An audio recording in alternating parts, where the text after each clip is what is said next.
This is Jim Sawyer for capitalismandcrisis.org. It's not the economy, stupid, says Alan Blender, former Federal Reserve second in command. Instead, the 500-pound gorilla in the room is less economic and more political. Political gridlock, that is. While forces on the left are not immune, the huge problem lies with congressional Republicans who block almost everything and propose almost nothing. Nope. Negatory. Hell no. Indeed, in their widespread opposition to Barak Obama, what they are opposing is, well, modernity. Republican Donald Trump's mantra, "Make America Great Again," captures widespread angst about failed personal opportunities impacting aging white guys who didn't make it to college. But consumer surveys report something quite different than white guy angst. Instead, American households are once again optimistic as a decade ago prior to the Great Recession. Almost everything that should be going up, says Blender, is going up, whereas almost everything that should be coming down is coming down. Unemployment, inflation, and poverty rates are about where they were before the Great Recession. Even stagnant real wages are beginning to unfreeze, up over 4% in 2 years. Surely much more is needed, but signals of an economic comeback are apparent.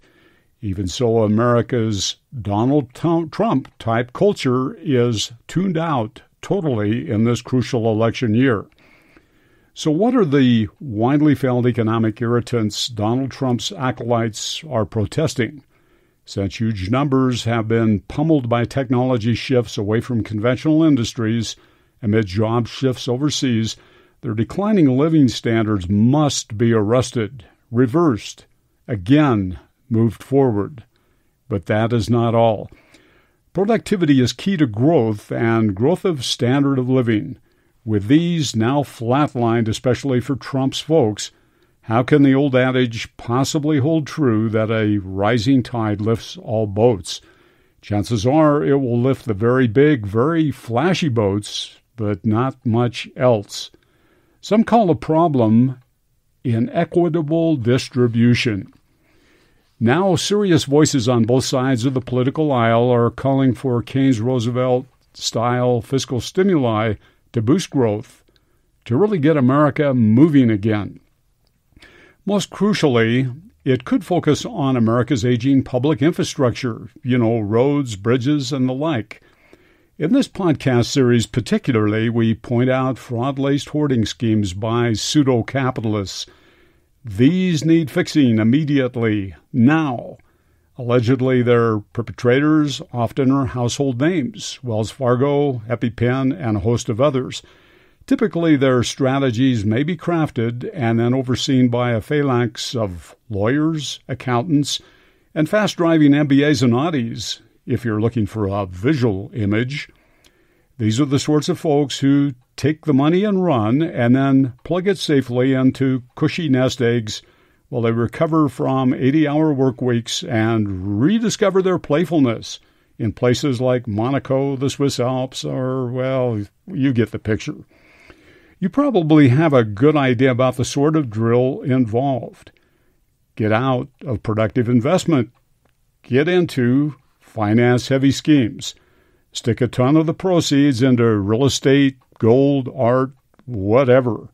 Sit on it. You'll do well. Everyone will do well. Well, if you believe that last part, chances are you're somewhere off in la-la land. Corporate rip-offs need to be scrutinized more rigorously and then prohibited. Productive capital needs to be differentiated and rewarded. Financial placements analogous to the plow horse now tethered permanently by the pseudo-capitalist door need to be viewed for what they are, non-productive. Taxes need to go up on the holdings of these folks, then used to fund common good investments for our futures. Bernie Sanders understands that. First up, the profit lacuna needs to get fixed. To get there, America sorely needs a consensus vision of the future. It ought to be a vision of the world in which we want our children and our children's children and their cohorts to grow to maturity and beyond. It must be a vision within which things productive and things that are not can be sorted out.